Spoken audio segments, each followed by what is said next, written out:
Most bankers aren't ready to help you until after their third cup of coffee. But with Central National Bank's after-hours service, you don't have to wait for the bank lobby to open to get help. You can contact us from 6 to 8:30 in the morning or from 5 to 10 in the evening, and we'll connect you to a real, live, local person who can answer questions and fix problems 7 days a week. Bank different. Bank Central. Central National Bank. Member FDIC. This is a Rogue Media Network podcast. Coming up on the Payoff, you can probably tell by the quality of this audio that I'm not in the friendly confines of the Rogue Media studios. I'm actually in Utah for college basketball, and I've been lucky enough. I've been getting a lot of games, calling games this season, more than I ever have, which is a total gift and tribute to sobriety and working a program. Just saying that out loud makes me feel like I'm in the sunlight of the spirit, like I'm working a program, because it's the truth. That is the reason why. But I'm out of town and I'm behind, so I'm giving you guys a gift today. One of the best podcasts of all time. Me and a brother of mine, not my brother, Mike, although I have had him on the Payoff as well. You can find that. But my man, Mike B. All right, Murph, good dude. And Murph is Mike B, by the way. That'll all clear up as you listen to this. But if you haven't listened to it before, I would encourage that you do, because Mike had a big part of my journey. He was with me before I got sober, and then was with me after I got sober, and then he got sober. But he's a dude that was always in the weeds with me, and was one of those people who told me, "Hey, you need to get some help," like in a very serious way. And a month later, I was getting help. So 12 years later, here's my man, Mike B. But first, Kevin Souza.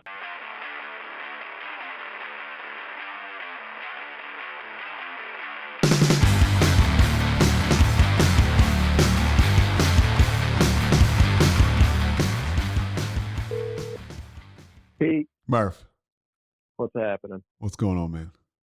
Your connection's a little better. First time, long time, buddy. Your connection's a little better than King of All Blacks. Really? Well, it's kind of like you sound like underwater a little bit. All right, hold on. Okay. Is this better? Yeah, it is better. All right. I had headphones in. I thought they'd be good. Oh no! Yeah, this is much better.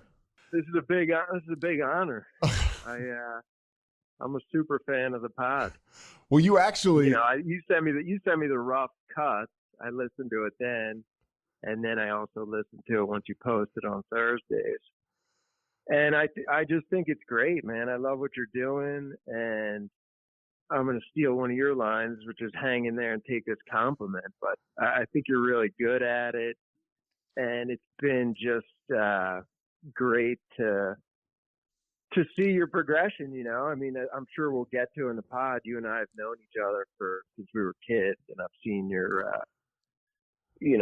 transformation. I was there during your lows, and to see you doing what you're doing now is awesome. And I genuinely think that you're very talented, and can't wait to see where this all goes.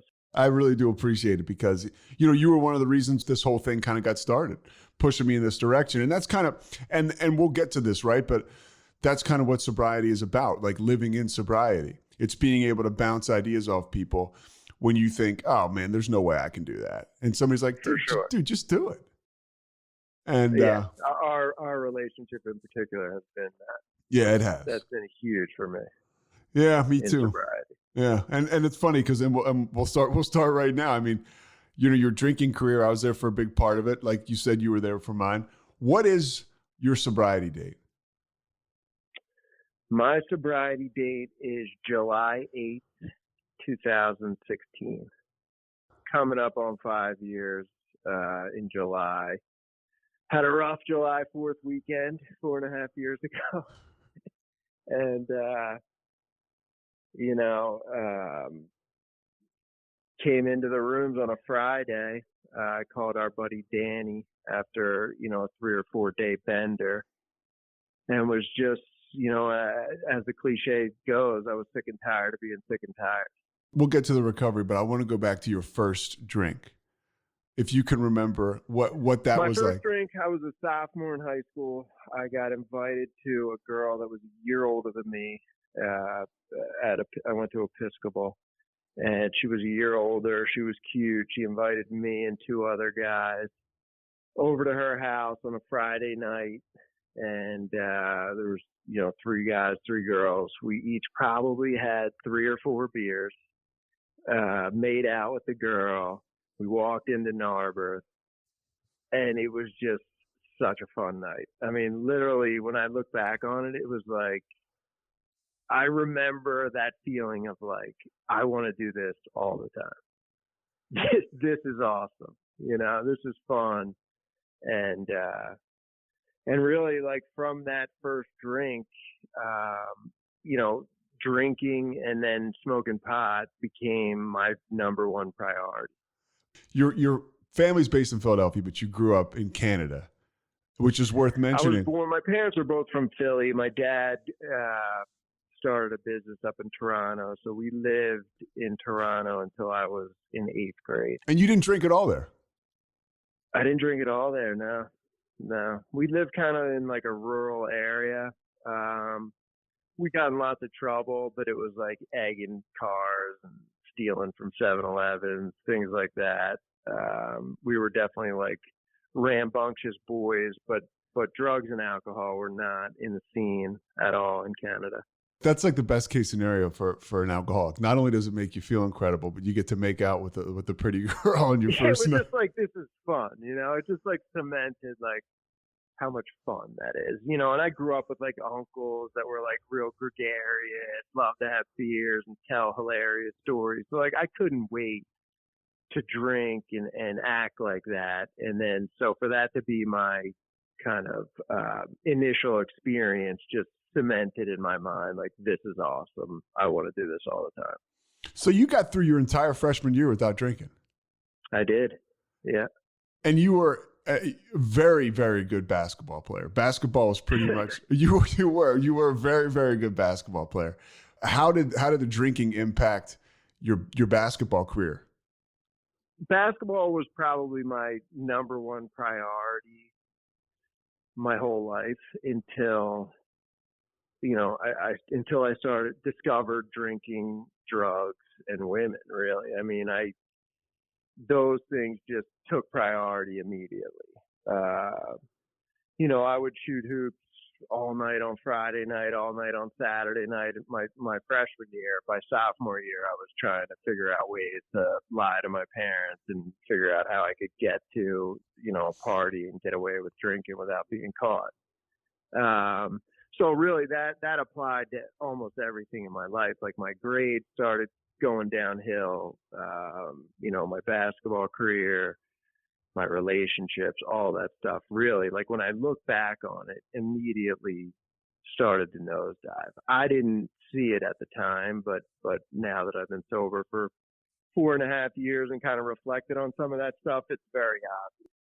You were unique in a sense that you grew up in an affluent suburban area outside of Philadelphia, but you would go to the city of Philadelphia to play in summer leagues, to play with the most talented kids in the city. What was that experience like? That experience was great. It was eye-opening. I kind of realized that I wasn't that good. I think for a lot of my life, I was a big fish in a small pond. And then I went down and played in Sunny Hill. Sunny Hill is one of the best youth summer leagues. A great basketball league at Temple. That the best players in the city play in this league, and I played against Rasheed Wallace and Kobe Bryant and tons of other really good players. And it was very apparent that those guys were on a different path than I was. They were a different level athlete. They were longer, faster, quicker, stronger, and just better. But it was a really cool experience. I mean, I had a great time. I learned a lot. I was, hanging out with kids that were, from different backgrounds than myself, and I had a blast doing it. I have so many funny stories from those times.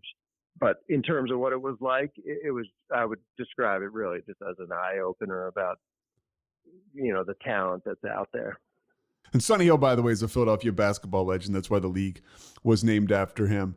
I can do a good Sonny. Good morning, everybody. I can do a pretty good Sonny Hill impression. Yeah, I mean, it's a great league. His whole mission is to provide a platform for basketball players to be seen and recruited by colleges, but also to make sure that they're getting a great education. So you had to take a test before the season started, and if you didn't pass the test, Sonny Hill would provide tutors that you would have to go to once a week during the whole summer so that you could kind of up your grades and be more appealing to colleges that were recruiting these kids. So I didn't know that.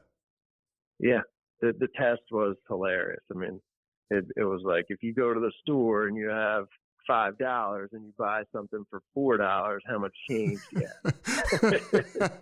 it was not a tough test, and everybody on my team passed it. All right, not many guys didn't pass it, I would guess. I don't think so. As your basketball career is kind of, because I mean, look, let's consider what it is.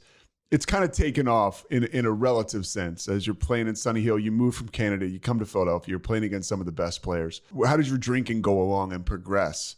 My drinking just gradually progressed all through high school. My parents were very strict. They were tough to pull the wool over their eyes on. My dad, has seen it all. I couldn't get away with much. When I went out at night, they would be up waiting for me. They'd smell my breath. If they smelled alcohol or pot on me, I'd be grounded for a couple weeks.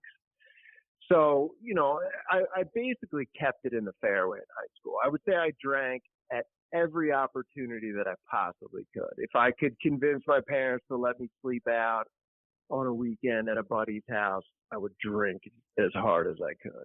Or if I was allowed to go to a concert or something, I would get it in.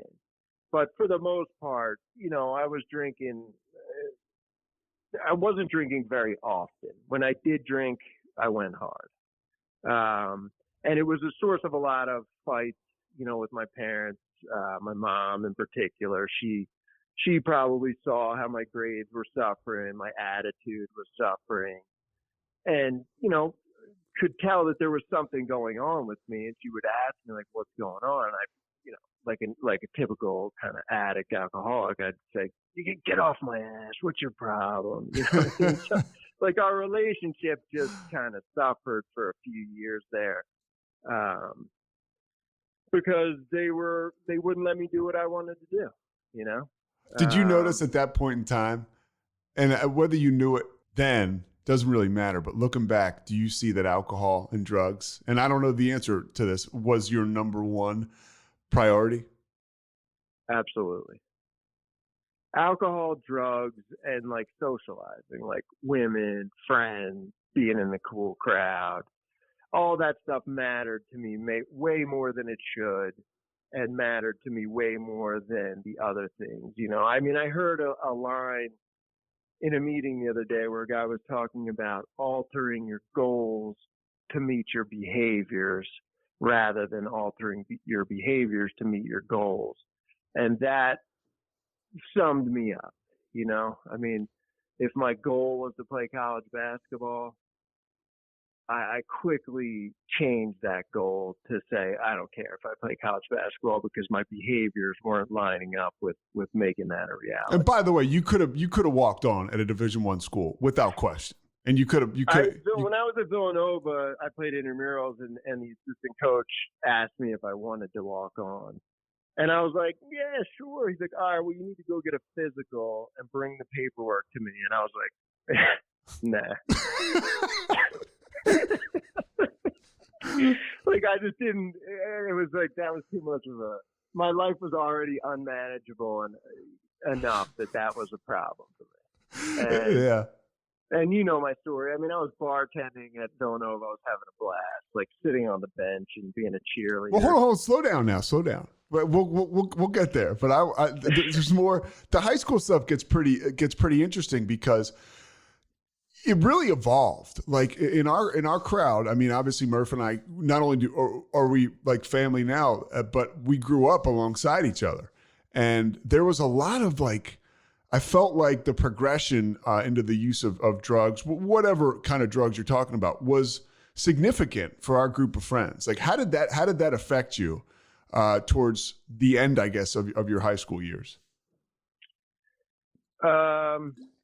In terms of what? Like just being surrounded by it? Yeah. I mean, it was all over the place. Yeah, I mean, we grew up in like a pretty affluent area. Kids had access to kind of whatever they wanted.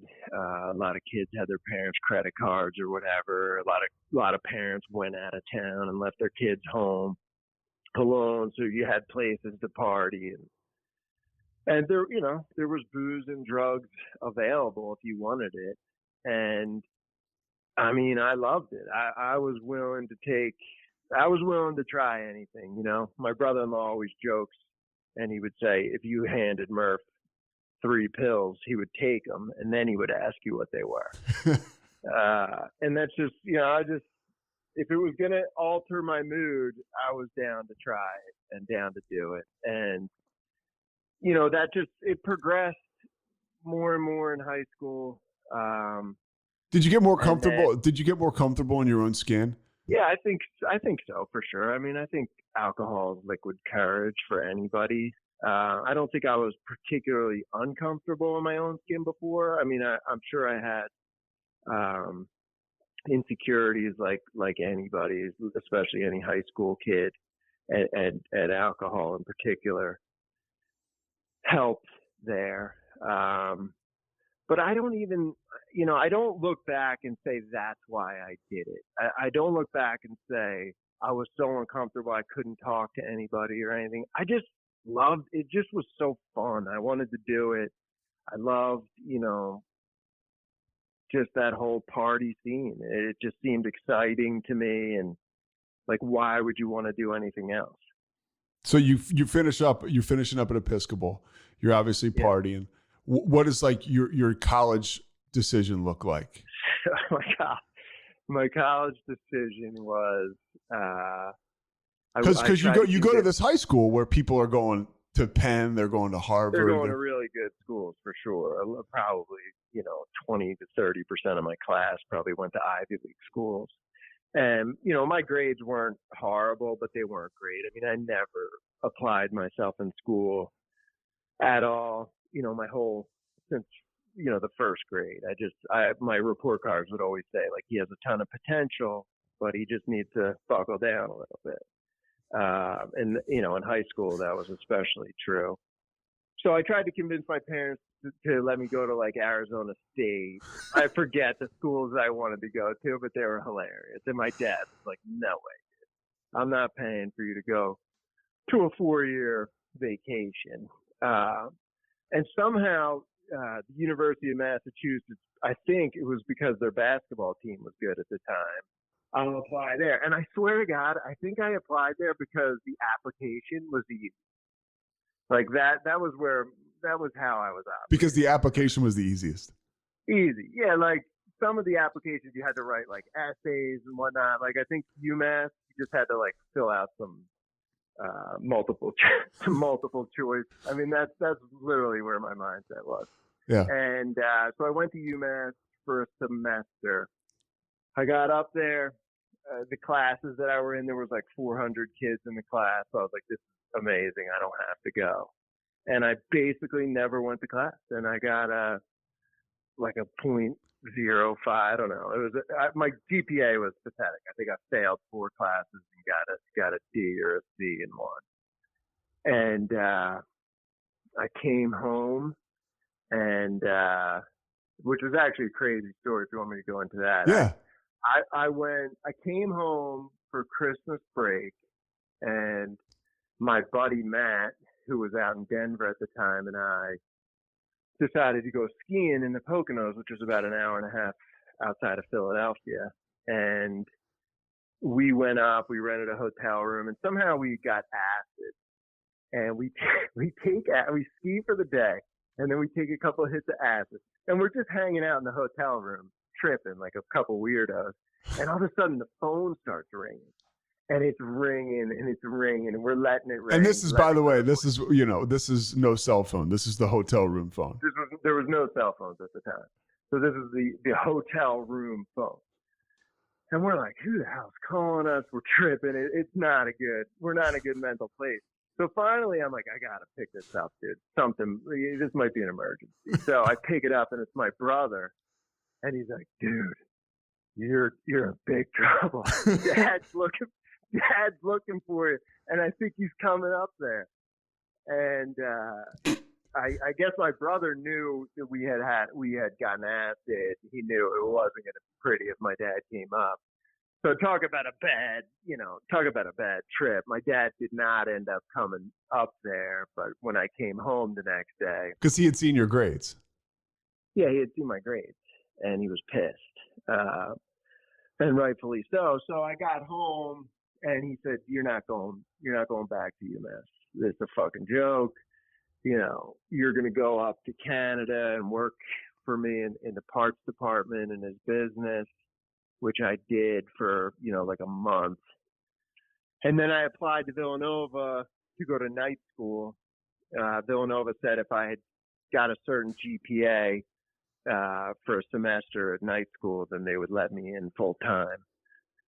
So I did that, and I got straight A's. I lived at home with my parents. I was pretty much, living clean, and I did well. And then Villanova let me in full time.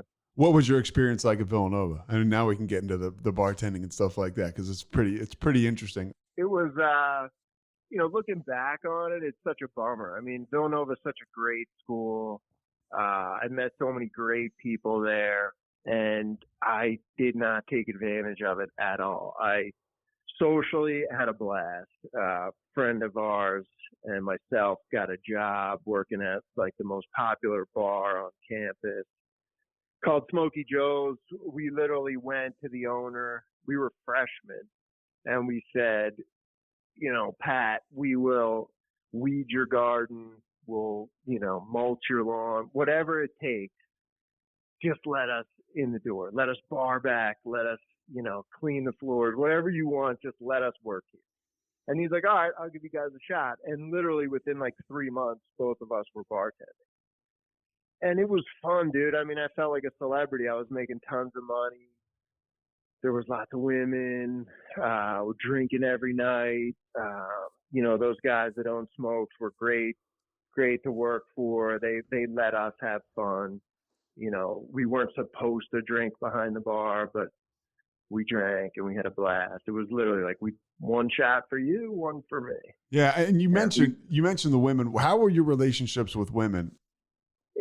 Every relationship I was in was unhealthy, I would say, because I was unhealthy and I treated women. I think I heard Frank say this last week on your podcast, like a drug. And I totally relate to that. I didn't think about them as human beings or partners or, I just thought about it as like someone I could use basically to get what I wanted. Yeah. And that's not how I was raised. That's not who I was. And, looking back on that, I think that caused me a lot of shame going forward. But certainly at the time, I thought it was, a ton of fun. It was like everything I had ever wanted, basically. This was bartending at Smoky Joe's and having like women fight over me at the bar. Yeah. Like to me, that was heaven.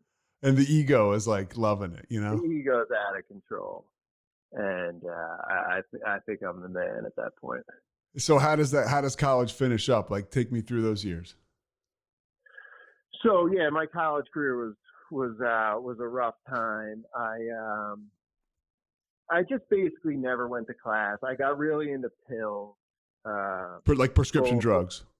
Prescription drugs. Like I was taking a lot of speed and a lot of painkillers, and I just wasn't going to class. And my parents, I was lucky enough that they paid for me to go to school, and my grade, they would ask me how I was doing every semester, and I'd be like, I'm doing great, you'll see. And then the report card would come, and it would be, just barely passing or not passing. and I just couldn't get out of that funk. Like I couldn't do it. I remember having a conversation with my dad after I got one of my report cards, and like he was getting emotional. He literally was like, I don't care if you cheat, just get through school. Like you got to just graduate, dude. And he was like getting emotional, which was not, in his nature. I didn't see that very often. And I remember just like feeling so bad about myself and wanting to change. Like I remember that conversation, and I remember thinking like, I'm going to change. I'm going to do better. I'm going to kick ass in school. And then literally that night being back out, like partying and like sleeping through class. And I had like some weird anxiety. I was so like disorganized and just out of it that I would like show up to class and they'd be handing out the results of a test that I had missed. And so I had like anxiety. I would drive to school and then turn around and drive home. Like I was all jacked up on speed, and it was not a good scene. So I was like barely scraping by, and it was like my 5th year of school. And I just felt like I couldn't graduate. And once again, my grades were coming in the mail in like a week, and I saw the writing on the wall. I knew that they weren't going to be good, and my parents were going to freak out. And so I told them that I had a problem and that I needed to get sober. And I think I knew that I had a problem, but I wasn't really surrendering at that point. I was more just kind of coming clean to get out of trouble. Well, it's like they say, I've heard people say, I had a back problem. I had people on my back. So, Big time. Big time. I had a major problem with people on my back, and that was my only way out. The only way that I saw at the time. And certainly I knew that I did have a problem. So I told them that, and I think, I don't know, I haven't talked to them about what they thought about that at the time, but I called our buddy Pete F, and he took me to a meeting, and I stayed sober for almost a year. I think I was like 21 years old. I always say, I remember where I was, because part of the thing that you do when you get sober, especially when you're young, is you tell people. And I remember where I was when you called me and you told me that you were going to stop. And I was like all for it. Now I didn't think, and I was like, this guy's got a problem. I'm screwed. But I was like, that's awesome. I mean, because we had this guy in our life that you're talking about, Pete, that had kind of laid the groundwork, and he showed us that sobriety, there was a kind of a glow with him. Pete was one of my best friends growing up. He got sober. He went out in like a blaze of glory when we were 17. I mean, he just could not handle drugs and alcohol. So he got sober. Nobody questioned it. Like, it was clearly the right thing for him to do. And then his life just got so much better. I was talking to him about this a couple weeks ago, just like how, I used to look at him in college. He started a business. I think he walked onto the lacrosse team. Yeah. He was dating a beautiful girl. He was happy and positive. And meanwhile, I was sleeping all day and my whole life was spent in a bar or like in frat house basements at night. So like clearly, even back then, I just saw the difference in the lives you were leading. It was very black with him. It was very black and white with him. I mean, it was very black and white. It was very messy the way that he flamed out, and it was very triumphant the way he had life going. And I think we all were like, wow, that's pretty awesome. For sure. So I legitimately saw that as an option for myself, because I clearly, when I was being honest with myself, knew that I couldn't control, my drinking and drugging. I couldn't say no, even if I had a big test the next day, or, I had to be home for Easter brunch with my parents or whatever. Like, I just couldn't walk away from a party ever. And, I was like doing whatever I could to get pills. Like I was really like a junkie with the speed and the painkillers at that time. Stealing, lying, cheating, whatever I had to do to get those. So I knew I had a problem, and I waved the white flag so that I would get out of trouble for school, and I stayed sober. I went to meetings. I got a sponsor, and I had an incredible 10 months. I think I stayed sober for 10 months. I ran a half Ironman. I graduated from Villanova. My relationship with my parents was great. It worked for me. Like you just said about Pete, it was like black and white. Like my life immediately got better when I put the drugs and alcohol down. So how did you end up drinking again? So I don't really remember like exactly how it went, but I wasn't all into the program. I went to, maybe a meeting or two a week. I had a sponsor who I never called. I didn't work the steps. I didn't do the things that are suggested that you do in the program. And, eventually caught up to me, and I decided that I'm not an alcoholic. I just was in a bad place, and I was just like abusing pills. So if I go back out and I stay away from drugs, I'll probably be fine. That was, the lie that I told myself. You start to drink again. How quickly do you start to use drugs again? I don't remember. Unlike you, like you can remember. Your memory is incredible. I can't remember. I think I was good for a while. Like I don't think I used drugs for a couple of years after I went back out. I think my drinking pretty immediately was, back to like a binge type of drinking where I didn't drink much during the week, but on the weekends, our crew at that time was all like living down in Manayunk and hanging out. We would go hard Friday night, Saturday night, Sunday fun day, and then kind of recover and lick our wounds during the week. But I immediately was back to like alcoholic behavior, and I'm sure I started doing drugs again pretty quickly. But you're out of school. You graduated school. You're out of the woods there. You've got a job. You're making money. We'll get back to this conversation in a second, but right now, a word from our sponsors.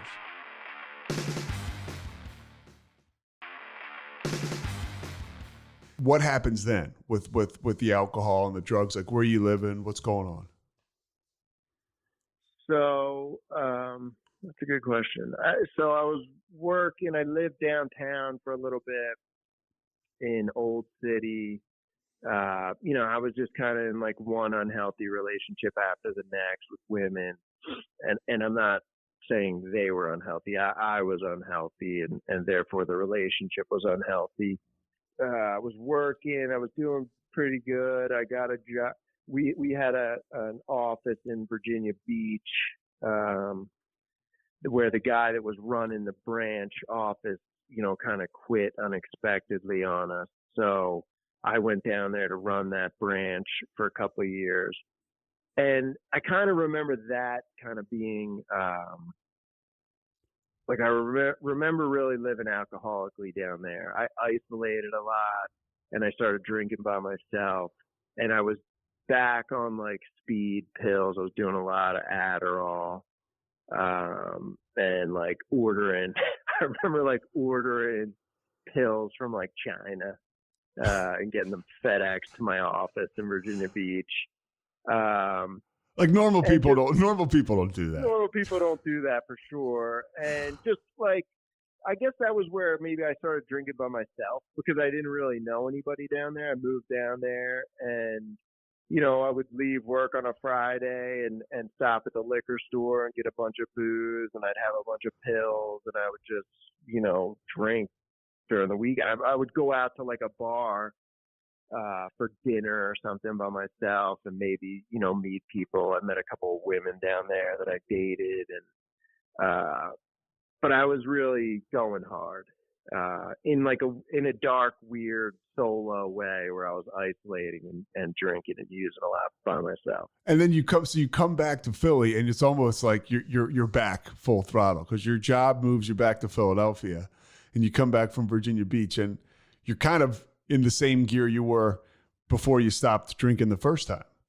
Yeah. When I got back from Virginia, I was probably like close to 30 years old, and I was partying hard. I was like kind of keeping it in the fairway. I wasn't.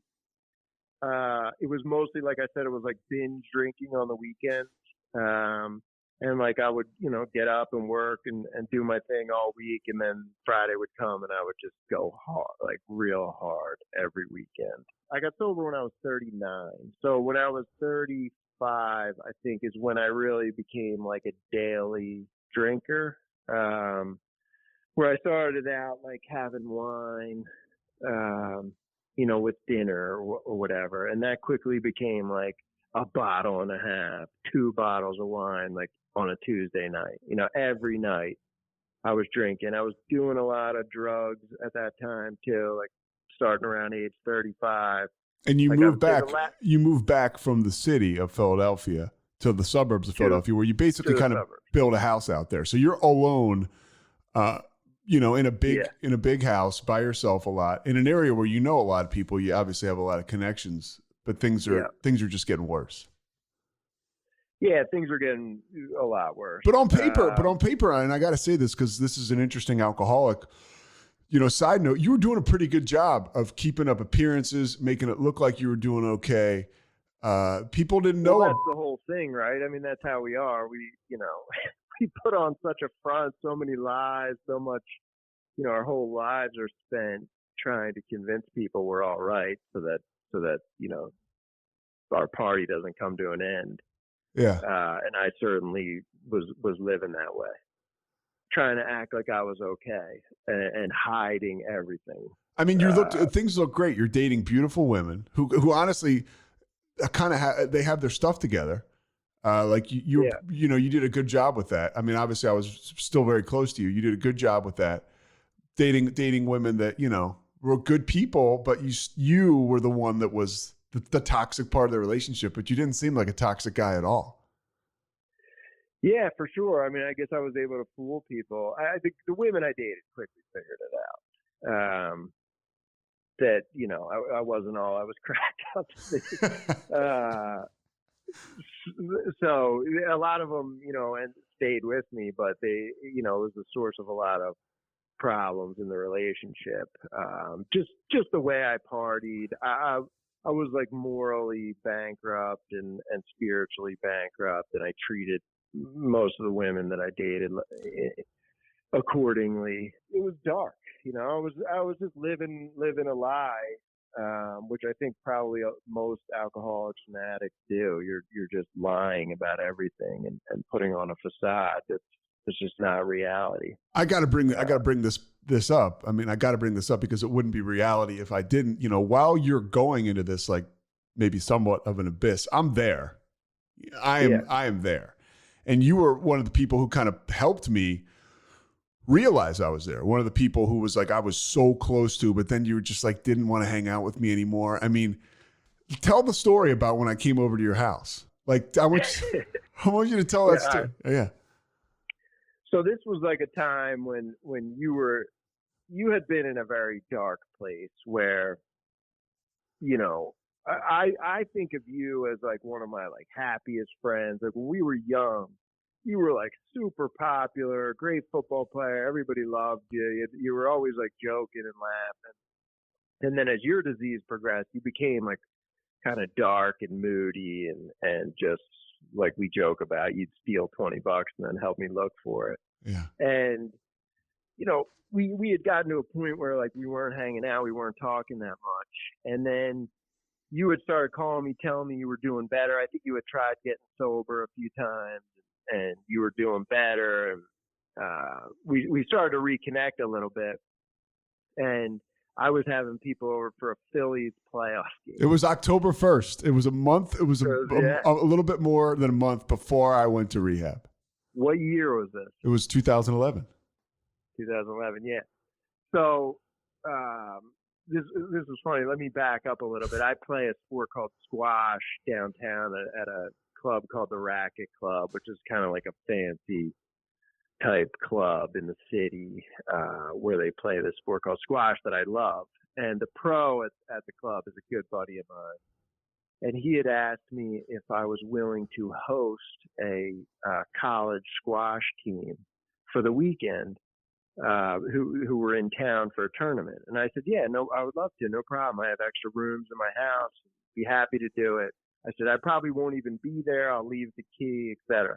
He said, okay, well, let me talk to the coach and I'll call you back and confirm if we need you. So he never called me back to confirm that he needed me. So I assumed that they weren't coming. So back to October 1st, I'm having a couple people over for this Phillies playoff game. And they were like, my non-alcoholic friends. Like, it was one of my buddy's sister's bachelorette This is party. like this is a normal group of people. One of the women there is pregnant. Yeah, pregnant. The one's a doctor. It's her bachelorette party. Like, I don't even think they were drinking. It was her bachelorette party. And they came over for the game, and there's probably 5 or 6 women and me and a couple buddies. And you call and say, hey, can I come over with this girl that I met in Wawa? And you came over, and you were banged up. I mean, the two of you, so was she. To the point where I was like, I don't know what drug Pete is on. Like, you were banging into walls. You took your shoes off on the couch and you were massaging your feet. It was weird. Everyone was kind of looking at each other like, what's going on? So I think you broke up with the girl on the couch in front of everybody, and she started bawling, crying. And I was like, Pete, I took you in the other room. I said, man, you got to go, dude. Like, you're making people here uncomfortable. This is not my normal crew. Like, if it was our normal buddies, like, it wouldn't have been a problem. But I felt, kind of embarrassed. And I was like, you got to go. So my house had like a long driveway, and it crossed a bit of a creek about halfway down. Let me interject, by the way. The only reason this story is funny is because I'm 9 years sober today. Go back. Because it was not funny. No, it was, but it wasn't. Yeah. But so the creek crosses the driveway about halfway down, and you guys leave, and everyone's like, holy shit, what was going on with the two of them? People just couldn't get over what we just witnessed. And we're sitting there, and one of the girls goes, oh my gosh, they're coming back. And I'm like, what? So I go out to the front door, and I open the door, and your car was upside down, headlights facing the sky, in my creek.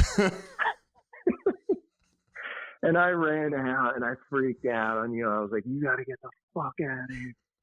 As I'm screaming and yelling, my phone rings. And I think, for whatever reason, I answered it. It was a number that I didn't recognize. And it was like, hello, Mr. Barton? And I said, yeah, this is D. And he goes, this is Alan Thompson. I'm the women's squash coach at Mount Holyoke University. We're going to be there in about 20 minutes. And I got a car upside down. I'm banged up. There's beers all over my house. So I just kind of lost it, and it ended up all working out. Well, it did because it ended up getting me sober. That was like, I was at the end of my rope. Yeah, that was like kind of a kickstart. I remember you coming over, and I don't know if that meant anything to you, but I remember just being like, Pete, man, you're not the guy that I know. I remember that. It's just not fun to be around you. I was like, I think you got to get sober. And then I think your brother found out about it, and that really that was it. forced your hand. That was it. Yeah. So everything happens for a reason. It does, man. I mean, now it makes for a great story. I mean, these women from the Mount Holyoke team showed up, and they were like, "What is going on?" I was like, I forget what I told them, but I talked them into thinking it wasn't that big of a deal that a car was upside down in my creek. So, all right, let me get back to you. So now you're 35 to 39. How does it go? How do you end up getting sober? Because you really did appear. I mean, that party is actually a nice window into you doing okay. Yeah, I wasn't doing okay. I mean, I was in a relationship with a woman for a long time who was great, super nice person. Super nice, super cool. Super cool. She liked to party too.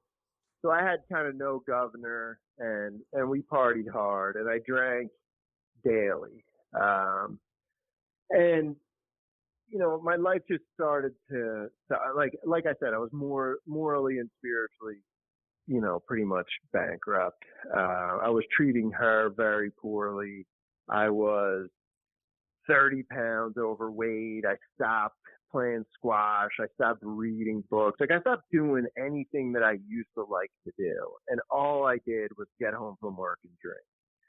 And I recognized that I like every day I would wake up and say, I'm not going to drink tonight. And every night I would stop at the liquor store after work. Like, you hear people say that all the time, but that's just like so true for me. I couldn't make it, a day without drinking for those 4 years. And I was having some fun, like I was enjoying myself, but more and more it was becoming not fun. I mean, and this is again worth adding, Murph, when I got sober, you invited me. I was living between Jersey City and doing basketball in Springfield, Massachusetts, right where Holyoke is, near Holyoke. And yeah, right. You asked me. You were like, "Hey, why don't you come live with me?" You offered me and I stayed with you, and you were always staying with the woman you were dating. So I didn't see you too much. And when I did see you, you weren't a train wreck, but it was clear like something was happening. Yeah, we had a couple instances that you were there for that you knew, like, oh, holy shit, Murph's going hard. And I think, honestly, I wanted you to stay there because I saw you had that same light that our buddy Pete F had back in college. And I knew that I needed that. I used to wake up all the time and be like, dude, you got to get sober. Like, I knew I was going to get sober. I just needed like a little push. I was so close to waving the white flag. I just couldn't bring myself to do it. And I really think that I invited you to live with me to kind of be around some positivity and some sobriety.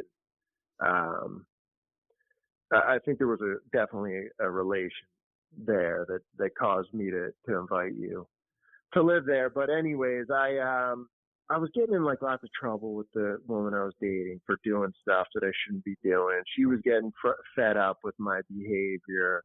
I was going so hard. I was doing a decent amount of coke at that point. And July 4th weekend came.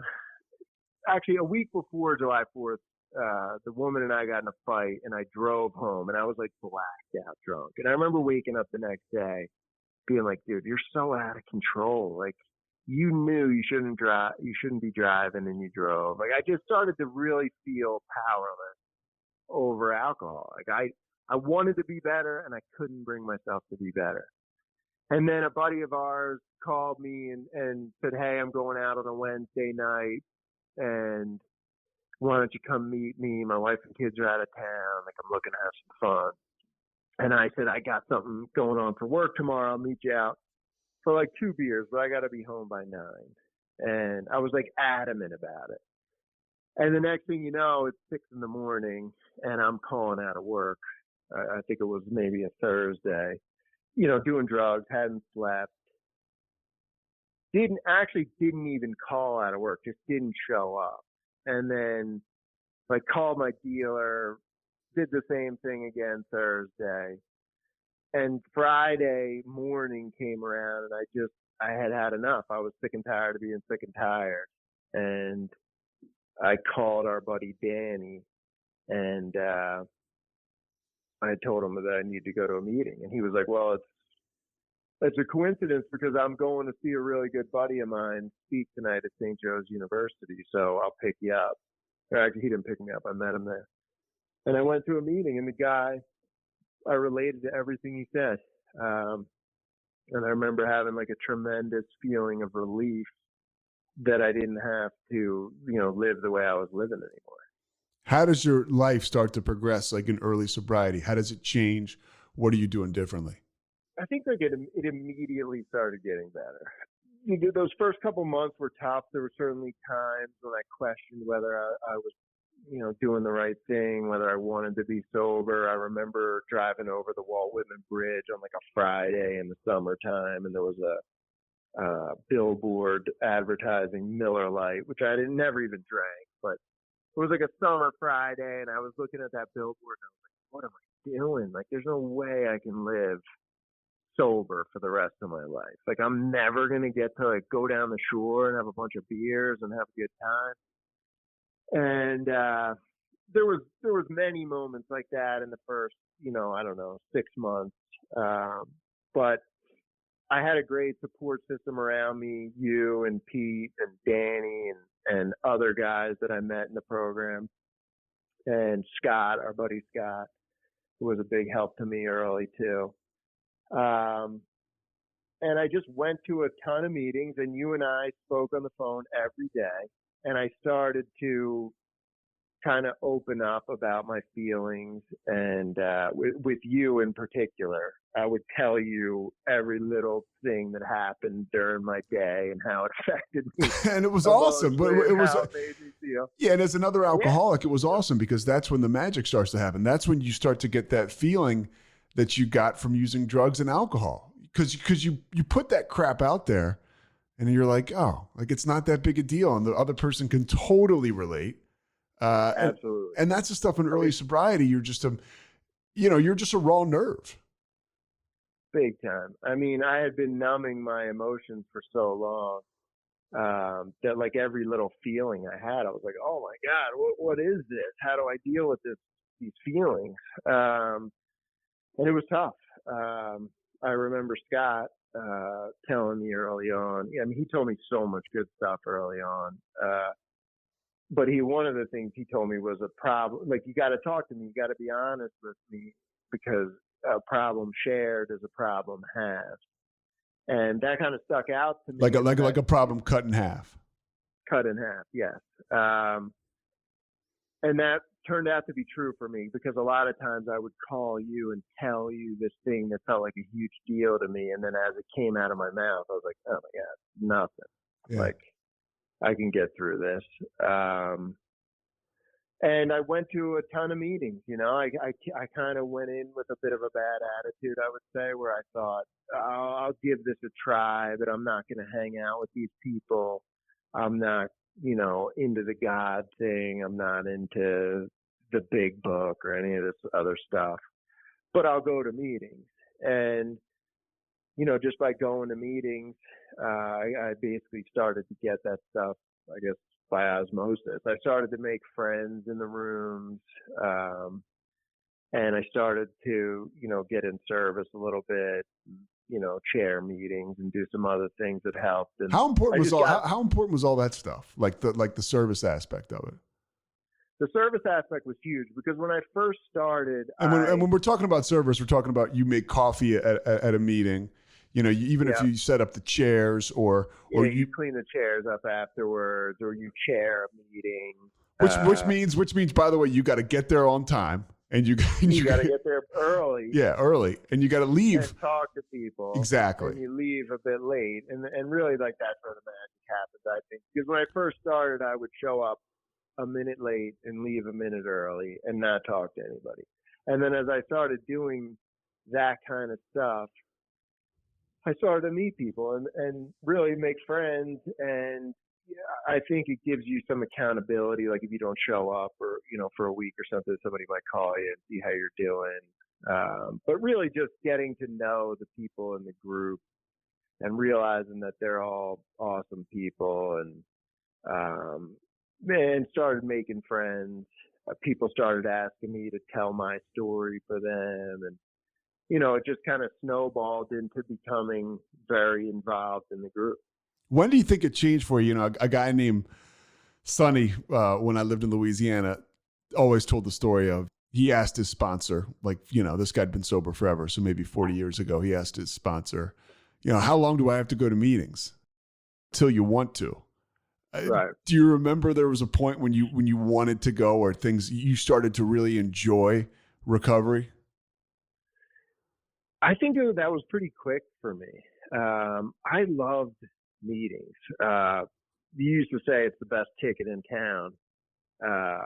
And I agreed. Like, I really liked it. Every time I would go, I would hear like some story that I would say is like inspirational or filled with hope. You'd see people that had these like crazy stories, and now we're living these like happy, great lives. And it was just, they were entertaining, number one. And they were inspirational, number two, and they just kind of gave me a perspective change that like whatever I'm dealing with is not that bad. Like these people got through what they had to get through. Like I can get through, my little bullshit problems. And like what we were saying before, when I was in early sobriety, kind of like the emotions and just I call it being in my own head, thinking about myself, that kind of like self-centered fear that I was dealing with 24 hours a day in early sobriety. Like going to a meeting kind of gave me like a reprieve for like an hour. It got me out of myself. So I like that. Like I kind of quickly realized that that's what meetings did for me at that time. Like I really, it was like black and white. Like I felt better walking out of a meeting every time. So I went to a ton of meetings because I want to feel good all the time, Yeah. And they just worked for me and I liked them. So I'm lucky because I know a lot of people struggle with comparing themselves out. I've tried to help some guys that don't get it. And one of the excuses that they say is that I just don't relate to these guys. There's a homeless guy in there or whatever. And I never had that problem. Like even if it was a homeless guy sharing and he was talking about how he felt about drugs and alcohol, I typically related to something that came out of his mouth. And I just didn't try to compare myself out of the rooms. Because that's bullshit when you're doing that. It is. Yeah, it is bullshit. So what do you tell the new guys that say that? Basically that it's bullshit. It's your alcoholism trying to give you an excuse to walk away. That's exactly what it is. Because I know from my experience, I did it for so long. And a lot of the new guys that I help kind of come from similar backgrounds that I do. And I just try to remind them like, hey, dude, if you grew up in a different environment, maybe without a dad or without, you might be that guy too. Like, yeah. Just because you weren't homeless, that's not all because of you. That might be your family might have been propping you up and keeping you in the fairway. So I'm sure you can relate a lot more to what these people are saying than you think you can. And most guys know that is the truth. What kind of stuff do you try to do? Like, did you do and do you do like just to stay in gratitude, to get that perspective shift, like outside of meetings? Because that's hard. I mean, it's something that I struggle with. That's a good question. I mean, number one is I make a lot of meetings. Number two, I sponsor a decent amount of guys. I have worked the steps too. I have a sponsor. I've worked the steps. That helped me a lot get to that point of gratitude. But like trying to be of service to new guys kind of keeps it green for me, reminds me what it was like, reminds me of how good my life is now, because I see guys come in and man, it seems like they're in such a deep hole. And even like, I'll think, how the hell is this guy going to get out of this hole? And I'll tell you what, it's like 100%. Like in my experience, the guys that stick around and take the suggestions that you give them, no matter what they come in, the problems they come in with, if you run into them again like a year or two later, like they're doing great and they've kind of fixed the problems that were happening in their life. And like that clearly happened for me. I mean, my life is so much better since I got sober, and it just reminds me of that, I mean, there's guys. It's easy to get caught up in the grind of day-to-day life. Like, I'm not getting what I want, or this isn't going my way, or I wish I had this.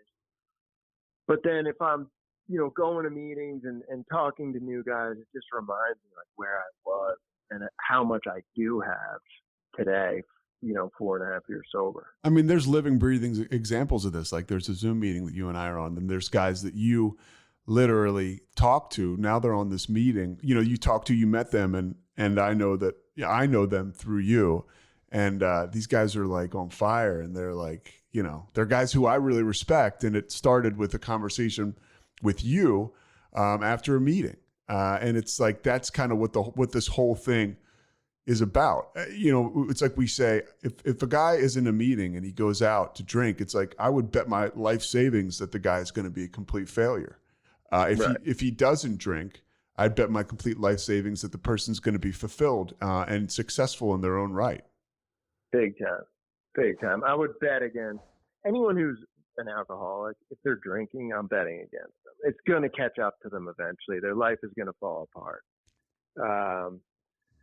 And, anyone, in my opinion, who's working the program and doing the things that you're taught in there, I would bet on. I mean, it's just the message, the values of the program are just, they're so good that, the people that I have run into and encountered, like, it just, everybody's life gets better. We got a little more time, but I want to ask you a few more things. Your relationships with your family, how has that changed?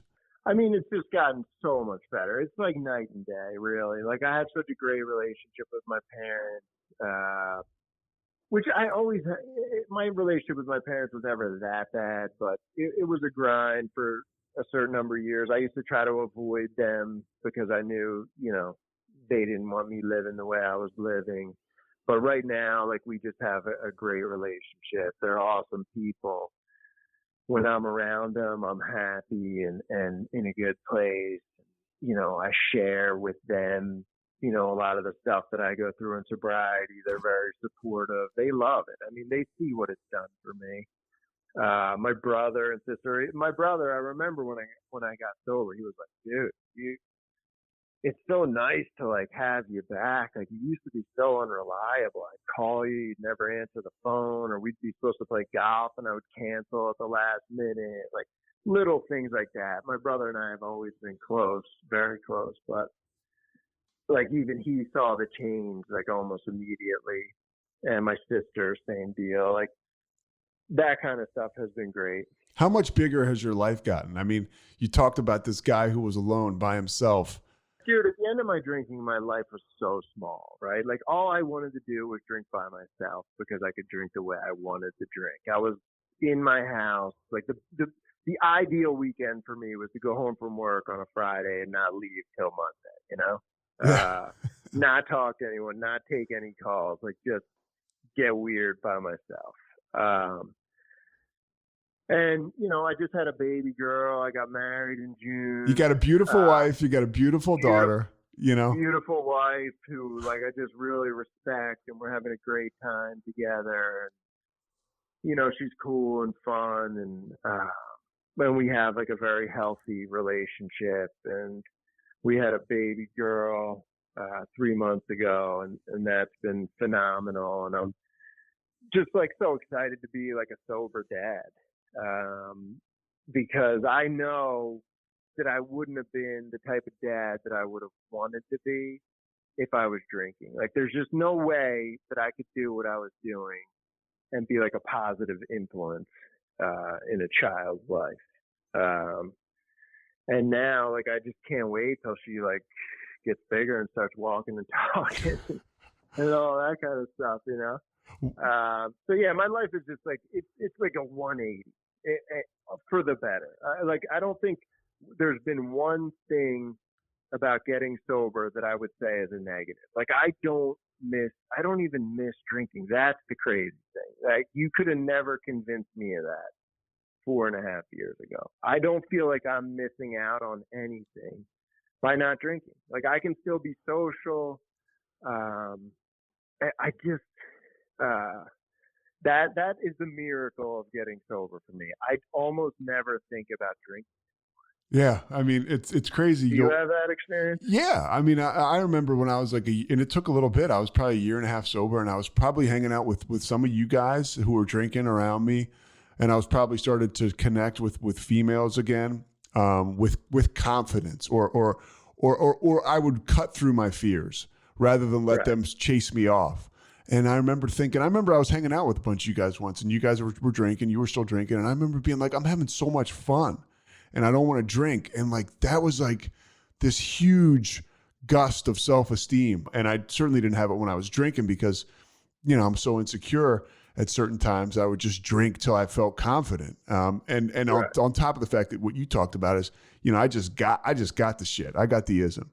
Right. It's all throughout my family. So yeah, I mean, that's when everything you're saying makes perfect sense. And it's amazing to think that now, because I mean, you talk about, you tried to stop before and you could not stop. Right. Because it sounds like, if you were all like me, like you didn't feel a part of, and you felt like, or you just weren't ready, whatever. But now it's the real deal, dude. Like, you don't look, and you're a social guy. You got tons of stuff going in your life. It's magical. It is. And one of the things, I mean, they talk about in the program, they say like a life beyond your wildest dreams. And, when I came in, they say if you stay sober and work the steps and do all that, you'll have a life beyond your wildest dreams. And I remember coming in and thinking like, whatever, like they're just trying to sell this program to me, but I'll go along with it. But like, what is going to happen that's going to be beyond all of my wildest dreams? Like, I thought that was bullshit and like a sales pitch. But like, really, that has been true for me. And one of the things you just said was like you had high self-esteem. And I think that's a huge part of it that's beyond my wildest dreams. And I think it's like as simple as, if you want self-esteem, like do esteemable things, like such a simple idea, but something that never occurred to me when I was drinking. Like, stop doing shit you're ashamed of, and maybe you'll start feeling good about yourself. I needed to, my parents taught me that, but I never got it. And I needed the program to kind of walk me through that in a very like basic way. And that has come true. I mean, I would say my self-esteem is just so much better since I got sober. And that has led to, a life beyond my wildest dreams. What does untreated alcoholism look like for you? Like on a day-to-day now? So yeah, I mean, that's the battle, right? Like, I'm constantly trying to work the program to avoid that untreated alcoholism. Like, it's a daily reprieve for me. Just because I have, almost 5 years, I can feel as bad today as I felt the day that I came in if I don't kind of do the basic maintenance that I need to do in the program. And that, for me, is really like trying to stay in touch with my higher power that I call God, like trying to bring him into my life, and trying to stay in touch with other alcoholics. I mean, I pretty much talk to 5, 6 alcoholics a day. I hit at least 4 meetings a week. And if I don't, I lose that perspective that we talked about. I lose that feeling of gratitude. I can have 99% of my life going great, but I'll focus on that 1% that's not, the way I want it to be.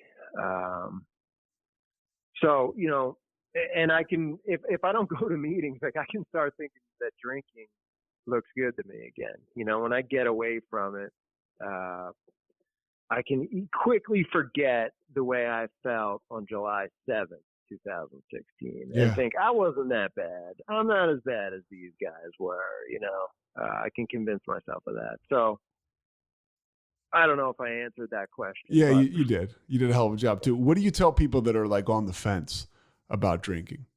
I mean, if I was talking to somebody, I would basically tell them my story, and I would tell them, what it's been like since I got sober, and how much better things have gotten. And I would tell people to give it a shot. I mean, it's the best thing that's ever happened to me by far. I scratched and clawed for so long to hang on to this lifestyle that I was living. And I had really, like, when I look back, I had no joy. I was just like numb all the time. I was just drinking. It was a sad place at the end. And it just amazes me how hard I clung to that, and then once I finally let go and kind of got swept up into sobriety, just everything has gotten better. You know, I like get up early in the morning and like the sunrise looks good, or the birds chirping, or I go out and hit balls at 6 a.m. Hit golf balls. I just hit golf balls. I love it. You know, every day before I got sober, I was waking up feeling like I had, you know, I should go to the hospital. I felt so bad. Just sitting in the shower being like, God, please just like get me through today. Like, how am I going to get through today? Like, it was like a chore to get through the day. Well, you and I have said an alarm clock. And now you what? I don't set an alarm clock. Yeah. Like, I just get up and I'm like ready to go and I feel good. Well, we've said before when, because it's so true. If I wake up, if I were to wake up today, the way that I felt waking up when I was drinking, I'd call 911. And I felt that way every day. Yeah. Yeah. Every day. It was like totally normal for me to basically feel sick. Yeah. You know, it's just no way to live. And I don't, you know, the thing that you learn when you get some time in sobriety is just like, somebody told me this like early on, like life is this beautiful thing that you're supposed to experience. Like there's ups and downs, but you're supposed to be there for the whole thing and experience it. Like you're only here for a short amount of time. And I wasn't experiencing any of it, dude. I was just numbing myself out. And now I am. And, you know, I get through it, and it's not always easy, but I have people like yourself and tons of other friends that I've made in the program to help me during tough times. Like, you know, the fears or you know, the things you have to go through in life that are tough, life on life's terms. I have like a support system to allow me to face life and do it in like a dignified way. Yeah, and you do a hell of a job. Whoever knew, Murph, you could be such a softie and talk about your feelings for an hour and almost 15 minutes. Anything else? No, I think that's it. We got to let Mike go home now. So I'll talk to you tomorrow, bro. Great job. Thanks so much for listening to The Payoff with Pete. Once again, I'm Pete Souza. And of course, we are part of the Rogue Media Network. All kinds of good podcasts you can find at roguemedianetwork.com. And of course, you can find this podcast and all those other ones wherever you get your podcasts, iTunes, Spotify, other spots like that.